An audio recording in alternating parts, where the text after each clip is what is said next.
মাম্মাম,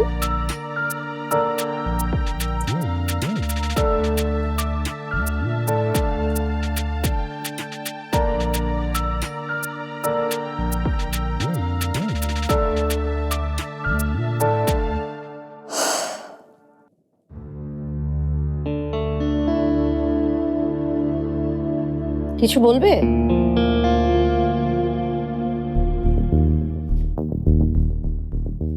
আমি ভাবছি তুমি রুমে নাই। হ্যাঁ, আমি বারান্দায় ছিলাম। জরুরি কোনো কথা আছে আমার সাথে? ডিনার আমি করে এসেছি, আর এখন আমার ঘুমের সময়। আমি এখন শুয়ে পড়বো। হ্যাঁ হ্যাঁ, তুমি ঘুমাও না, আমি একদম ডিস্টার্ব করব না। রাশা, আমি কারোর সামনে ঘুমাতে পারি না। যদি তোমার জরুরি কিছু বলার না থাকে, তুমি কালকে এসো। আমি দরজাটা আটকিয়ে দিব। সরি, তোমাকে একটু 2টা দিন কষ্ট করে অন্য কোথাও ঘুমাতে হবে। ওকে মাম্মাম, কোনো সমস্যা নাই। আমিও তো একদম তোমার মতো কাউকে পাশে নিয়ে ঘুমাতে পারি না।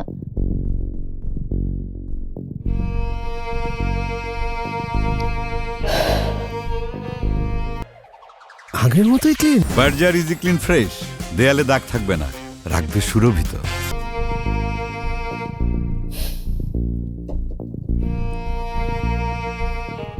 আচ্ছা, আমি আসি।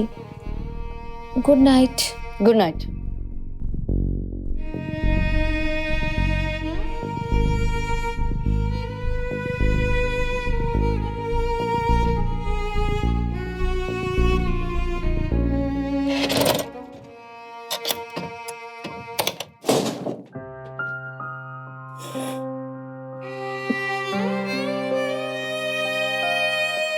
তুমি আমাকে কেন এত হেট করো মাম্মাম? আমি আমি কি দোষ করছি? তুমি কি জানো এটা আমার লাইফের বেস্ট হিট?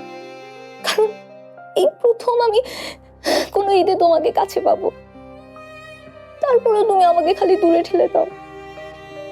আচ্ছা, তুমি কি অন্য মায়েদের মতো কখনো আমাকে একটু মাথায় হাত রেখে আদর করতে পারবা না? আমাকে একটু ছড়িয়ে ধরে হাগ করতে পারো না?